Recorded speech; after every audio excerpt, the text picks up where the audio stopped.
Hey coach, last question. I know that you put in Bam Cameron and the run game has completely changed, but how about this offensive line? And can you speak about them? I mean, they look like beasts against every defensive front they go up against. Look, we wouldn't be us without the big uglies, we call them, up front. Starting with Derry Gaston, he is 6'9", and he is a pass blocking savant. I mean, he is just amazing.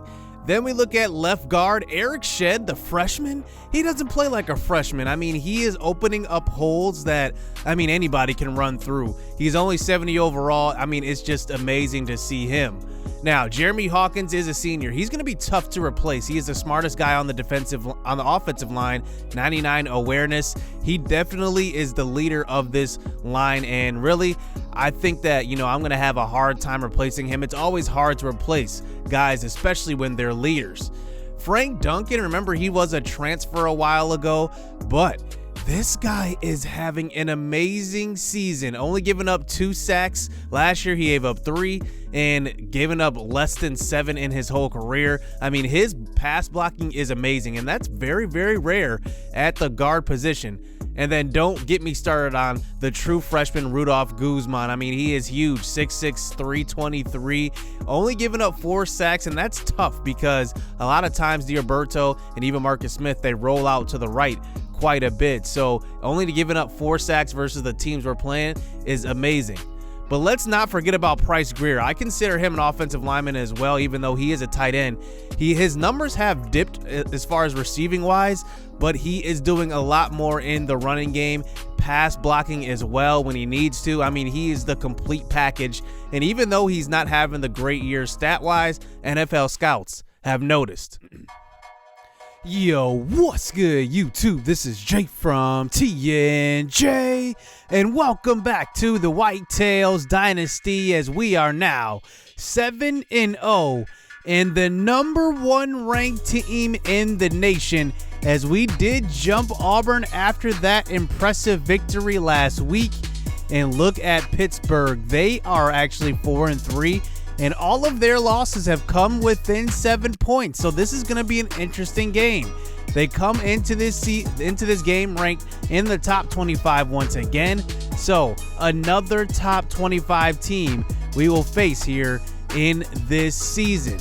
Now, they are pretty impressive, but their offense isn't high overall, guys, but they got enough guys to get the job done. Their defense is led by Andy Brown. He's a senior linebacker, 85 overall. He's got 46 total tackles, and Pittsburgh is no slouch. And in this game, we do have some visiting prospects. A #1 tackle, Jamari Dunn. Lamar Austin, a good athlete, 4-star. And then one more recruit, and this is going to be an interesting game because we are at home again. Can we come up with another victory before this Navy game? Because that is going to probably decide our side of the conference. So out comes D'Alberto coming off of a 4-touchdown game. And here is Bam Cameron, who is having a great stretch of 3 games in his first 3 starts. Here's a run up the middle to start it out, and he's got a gain of 15 yards for the first down. So 1st and 10 this time. D'Alberto under center. He's going to play action fake and throw to the right side. It's the true freshman, Romel Williams. He gets about 14 yards on that one, and that's enough for a first down.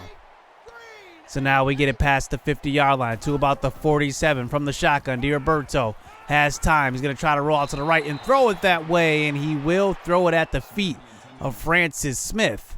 And we are going to line up to go for it here for an early 4th and 7, just out of field goal range. Here's D'Alberto, throw across the middle. He's got Xavier Storm, gain of 13, and it is a first down.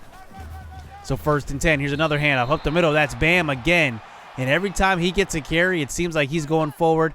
That's a gain of 5 yards. So 2nd and 5 this time. Play action fake, quick throw, and that's Maurice Jackson. Puts on a move, breaks a couple of tackles, and gets tackled at about the 5-yard line for a first down, and we're inside the 5. And now we get it to a shotgun here in a 3rd and goal. Handoff, Bam Cameron running over the defender. He's in, 2 yards out. And we will score on our opening drive, making it 7-0. And here comes Pitt out onto the field. So they do wind up in a little bit of triple option set. Here is Avery getting a pitch on the T-bone pitch, and that's going to be a gain of 16 for Jamal Avery. and that's going to be a big first down. So from the shotgun this time, Gibson, he's going to hand it off to Avery again, who does get enough for another first down, tackled by Adam Williams, the true freshman. So 1st and 10, they run the tight end in motion. From the shotgun, throw across the middle. He's going to find Stewart. He does fight forward for another first down.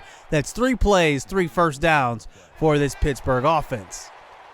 So now they get it inside the red zone here at about the 21-yard line. Gibson faces some pressure, gets rid of it to Stewart, who does have it inside the 5, tackled by Ali Myers, and it's a gain of 18 and another first down for Pitt. So from under center this time, 2nd and goal. This time Gibson trying to scramble out to the right side, and he does not have enough time. That is Victor Dimitronkos on the sack, and that brings it to a 3rd and goal from the shotgun. They are going to just draw, hand it off to running back Avery, and he's only going to get 5 yards, and that is going to be a field goal on their first possession. So out come the Whitetails as we bring in Marcus Smith to start out the next drive, the backup quarterback. He's going to take it himself up the middle, and he will get tripped up from behind. That's a gain of 6 yards.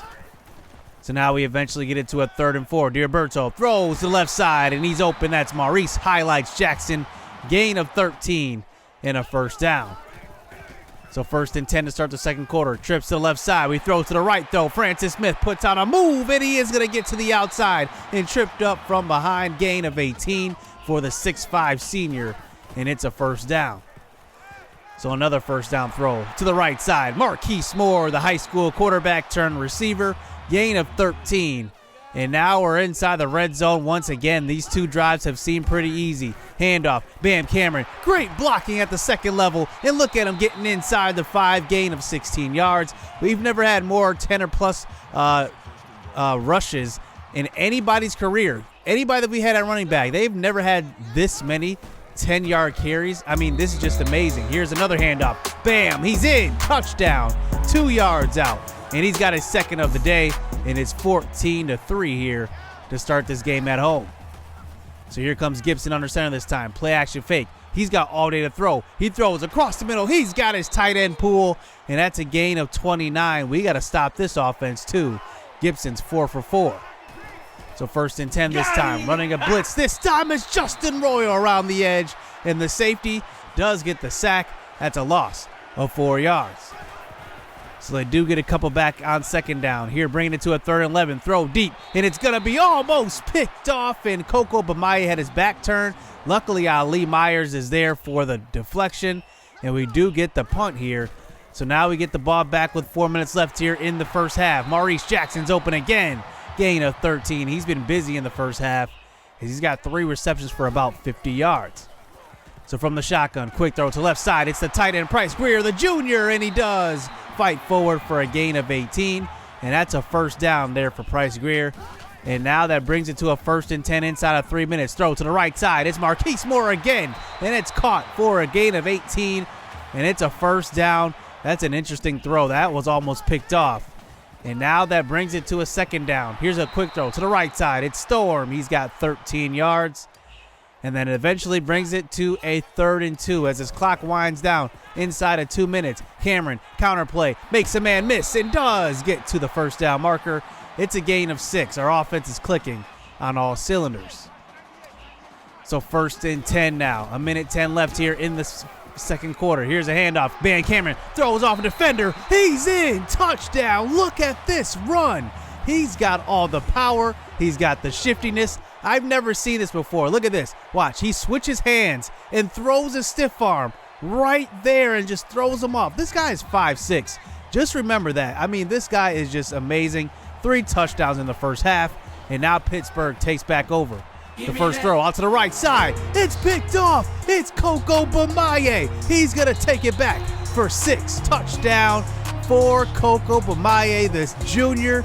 And wow, it is 28-3 here in the first half. And this has easily been the best start of a game this season. And now here we go. 49 seconds left. Pittsburgh has the ball, now down 28. Quick throw, left side. It's picked off again. 2 straight throws, 2 interceptions, and this time it's Ali Myers. Wow, take a look. Jonathan Simmons was in there right away, and it causes the errant throw. and he hits the quarterback, Gibson, and Ali Myers is there. Wow, it is 28-3, and we are still in the scoring range. So 1st and 10 from the shotgun. Here's another play out to the left side. Bam Cameron gets a lot of room. He puts out a move, and he does fight forward. Touchdown. His 4th of the first half. It's 35-3. Who saw this coming? I thought Pittsburgh would be an amazing game. They only lost 3 games by 7 or less points, and now here they are down 35-3.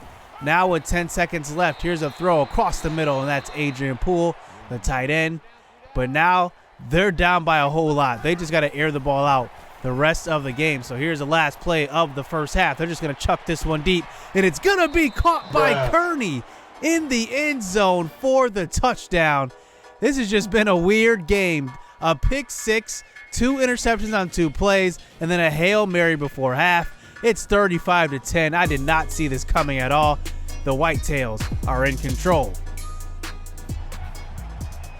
So now to start the second half, here is Gibson from the shotgun. The first play, throw out to left side, and the pressure was right there. They tried to set up the screen pass, and that brings it to a 3rd and 10. Our defense is locked in. Gibson, clean pocket this time. He's going to have to get rid of it. He throws the ball deep one-on-one, and it's going to be caught by Cook over Coco Bamaye.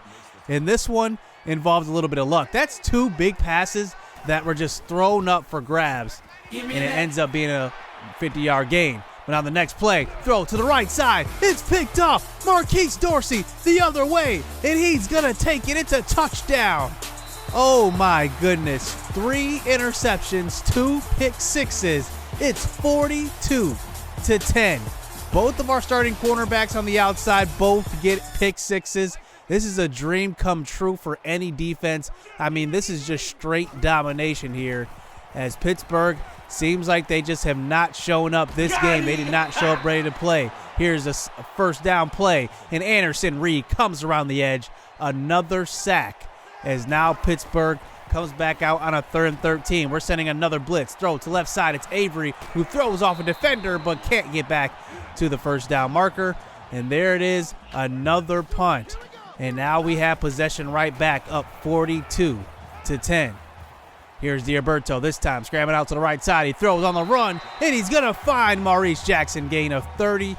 And wow, that's what NFL scouts are salivating over. They love the potential from Justin D'Alberto. Coming from a small program, he definitely has shown what he can do. His whole career, pretty much, his whole career, not just this season, but his whole career. He's just been amazing. So 1st and 10, another handoff up the middle. It's Bam Cameron, who does fight forward for about a gain of 10. Remember, he had 4 touchdowns in the first half, and that carry puts him over 100 yards.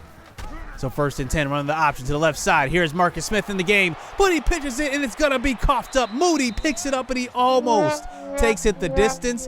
He gets tackled from behind, and that's the troubles in the option. Sometimes you will fumble, and there is the first turnover of the game for the Whitetails. But back out on defense. Look at this, another sack. It's Jonathan Simmons getting involved in the party. And now that brings it to a 3rd and 13. Throw to left side, and it's going to be caught by Kearney, who did catch that big-time Hail Mary catch before halftime. And they have a lot of catching up to do in this one. Here's the backup quarterback in Haynes, and he does scramble for 9 yards. And it looks like Gibson may have been shaken up a couple of plays ago, as now Haynes is still in the game. This time, scrambles out to left side. He puts on a move on Anderson Reed and does fight forward for a gain of 13 and another first down. So it looks like Gibson's probably going to be out the rest of the game. I don't think they're going to risk putting him back in. Quick throw. It's Haynes finding Stewart. It's a touchdown. It's now 17-42, maybe a little bit too late. But out comes our offense to see if we can seal this game up, which we should.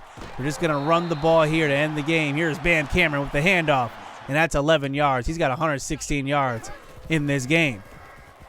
So from the shotgun, 2nd and 8 this time. D'Alberto throws to the right side. It's going to be caught by Francis Smith, gain of 7, and another big-time throw.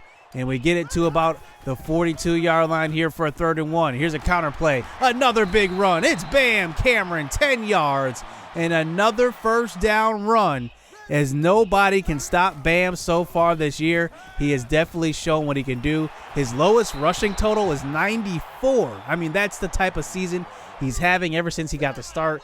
He has definitely hit the ground running, and it's shown. Once again, he gets another handoff up the middle and another 10-plus yard gain. This one goes for 11, 21 carries, 4 touchdowns, 130-plus yards. I mean, it's just amazing. So 3rd and 10, throw to the end zone. It's caught to add the cherry on top. There is Xavier Storm, and he is close to actually being the all-time receiving yards leader in Whitetails history. And maybe a couple of games he will get there. We'll see. But the player of the game ends up being Bam Cameron. No surprise there for touchdowns. And we come away with another victory as we head full steam into probably the most important game of the year, because this one will probably decide the division. Remember, we had this same scenario last year. We faced Navy, and Navy ended up beating us. So then we actually did not get a bid to the conference championship. So this is the game we look forward to every single year. Navy is always good now, and that triple option they run is definitely just plug and play. They put anybody in any year. No more Jimmy Craig for them. But here in this game, 3 interceptions, as you saw earlier, 2 touchdowns on defense. I mean, this is just a remarkable win. So next week, like I said, going up against Navy, they are 8-1, the number 7 team in the nation. And you can just see this one is for the division. This one will surely decide it, because I can't see either us or them even losing a game the rest of the way. So this is going to be a big matchup. So hit subscribe, hit that like button. Next week we will face Navy, so stay tuned. Let's get it. Let's go. Yeah, they filling out these job applications. Life got hard after high school graduation. I went to college and your boy got financial aid. They gave me money, then I went and bought a pair of J's. And I bought a pair of shades. And I bought a new computer. Had $400 left, spent the rest on